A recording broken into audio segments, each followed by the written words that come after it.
Good morning, Mrs. Farr. Thank you so much for coming here today and helping us become more aware.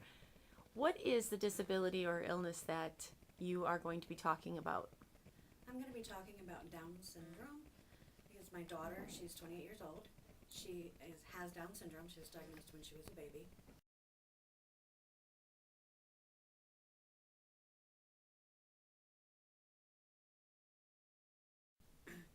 My first daughter, Rachel, she was born with Down syndrome. But what I want you to know about Down syndrome is that people with Down syndrome, they have an increased risk for certain medical conditions. They could be born with heart problems. They have low muscle tone. They have a chance of developing Alzheimer's or leukemia throughout their life. And then they have cognitive disabilities. Cognitive disabilities is probably the most known attribute to people with Down syndrome, but it doesn't really affect who they are and what they can do. It's pretty important to know.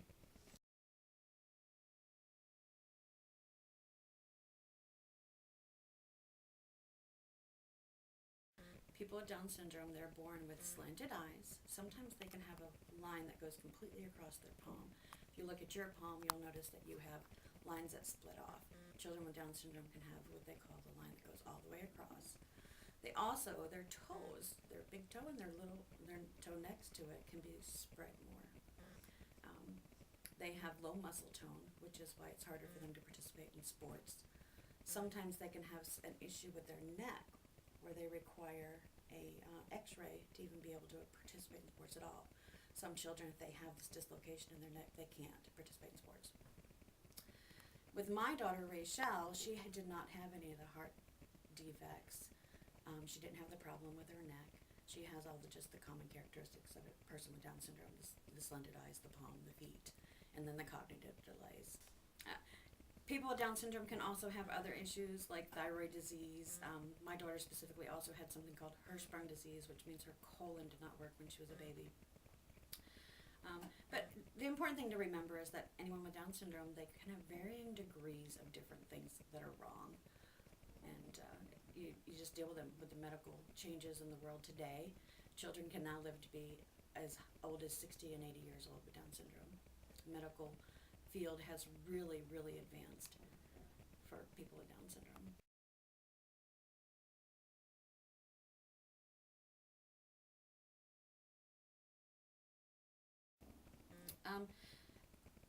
Rachel has Down syndrome trisomy 21, and how we first found out that she had this was in the hospital, and I had actually been in the hospital for months and had lots of different tests done, and they didn't even know before she was born.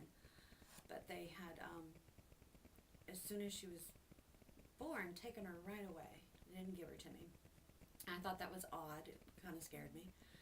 And then they still didn't bring her to me like the whole night. So the next day I pretty much had a huge massive fit bringing my baby. So they finally brought her to me, but then a pediatrician came in with her. And the pediatrician said, "We need to let you know that your daughter has Down syndrome." I was like, okay. And honestly, then I did not know what Down syndrome was myself. I'd never even encountered it my entire life. So I was like, okay, what is that? And he said, well, she's going to be mentally retarded. I'm like, okay. And he goes, we can't guarantee that she's going to walk or sit or even be able to eat. Right now she can't eat. And I'm like, okay. He's like, we really think that you should put her in an institution. It's going to be much easier for you.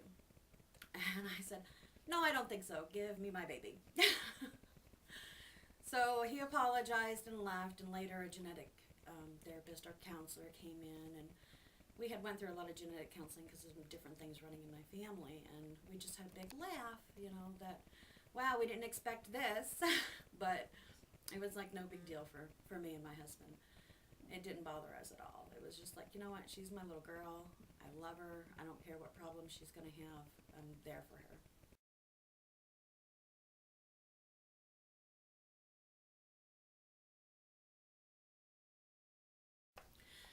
What Down syndrome trisomy 21 is, most people are born with 46 chromosomes. You have 23 from your mom and you have 23 from your dad. People with Down syndrome have 47 chromosomes. They'll have 3 of the 21st chromosomes. So it's important to realize is that they're born this way. They don't, nothing happened during birth. This happened during, conception, when the child was formed. That extra chromosome, in my mind, gives her all the extraness that most people don't have. She's sweeter, she's nice, she's loving, she's caring, she just is a bundle of joy. So when I think of that extra chromosome, I think of all the extra God gave her.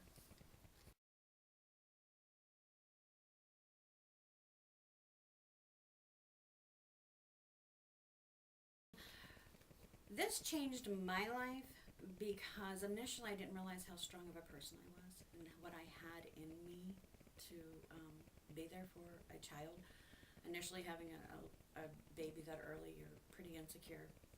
And I realized pretty quickly that I had it in me to do whatever it took, that whatever she needed. She was very sick early on and in the hospital all the time. And not because of the heart things that normal Down syndrome children have. She had other issues that, were pretty significant. And over the years, as I watched how people treated her and treated me or treated my family, and then when I was in the school system and everything we would do with the schools, and I'm sorry I'm talking with my hands, I found support in school through teachers and through counselors and through therapists, and they really helped me understand what my daughter needed. They helped me make those right steps.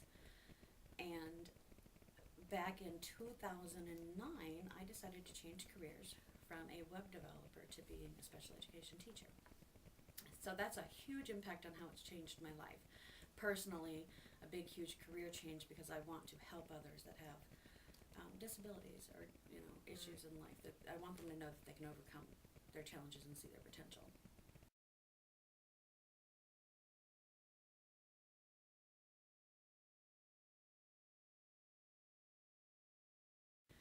On a daily basis, they can be pretty interesting, especially now that she's gotten older. Early on, the challenges were day to day, just like they were with her brother and sister. Getting her up, getting her to school, getting her dressed, getting her redressed because she decided to make a mess or something. All those normal challenges that you have when you have a child. I don't think I've ever considered those kind of challenges any different because my daughter has Down syndrome. A lot of people treat us as though it's different. As she's gotten older, one of the hugest daily challenges that we have really found to be a struggle with her is she can be obsessive.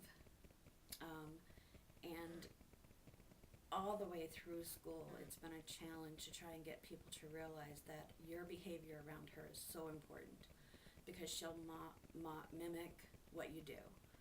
If she sees someone doing something, then to her, it's okay to do it.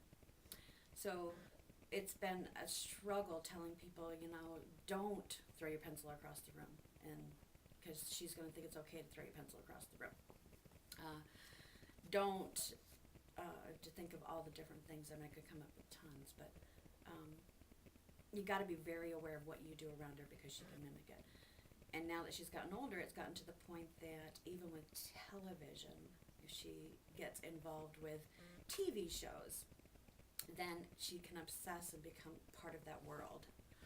So we have to bring her back to reality constantly and be like, hey, your family's here. That family on the TV is not your family. We are. And she'd be like, no. We're like, yes. She at one point, even Pirates of the Caribbean, do you remember when all those movies were coming out? She got so infatuated with Johnny Depp that she wanted to marry him. Her entire world was Johnny Depp. It was constantly, she was talking to him all on her own. And so those are the kind of challenges you've got to worry about, I guess, how much you expose her to, because those exposures can lead to a grand scheme of just obsession. You want to keep her grounded and part of, I guess, more of reality. And I do think that's something that comes later with Down syndrome, not early on.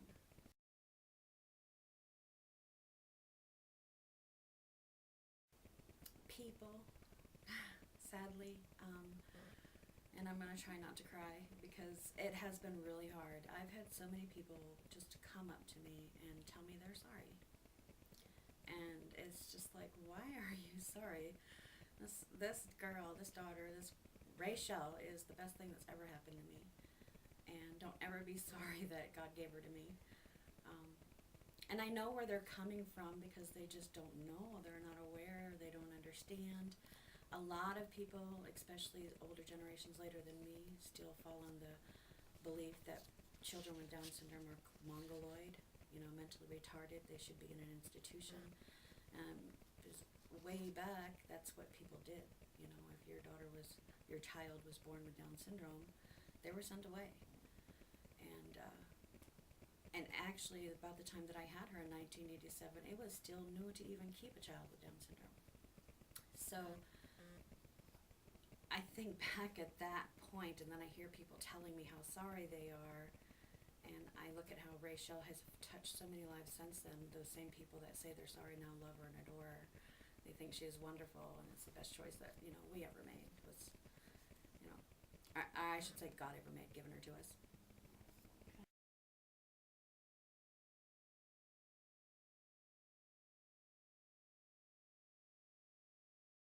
I want everyone to treat anyone with any disability, not just Down syndrome, any disability whatsoever, as normal. Don't look at the disability. Don't look at the Down syndrome. Look at the person.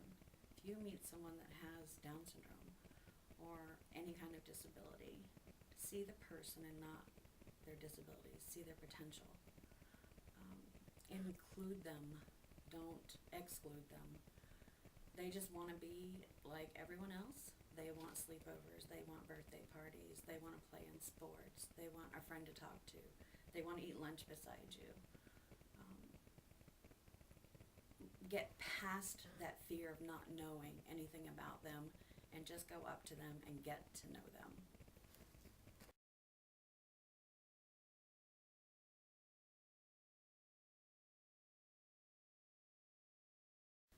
To support Down syndrome, you can do all the normal things. You can get to know the people, for one, of course.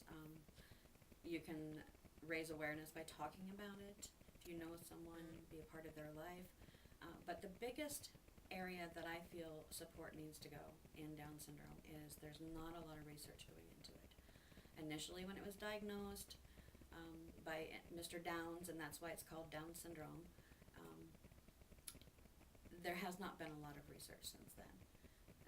Once they diagnosed the chromosome, it's been almost like, okay, now we know, and we go with it. But I would love research to go into Down syndrome. I would like them to find out ways that medicines can probably help a person with Down syndrome, therapies can help a person with Down syndrome, and we've got the school systems that go above and beyond that really help, but we don't have the medical field in it. And if we could get people in the medical field to really focus on what Down syndrome is and how we can help people with Down syndrome, that would be a blessing.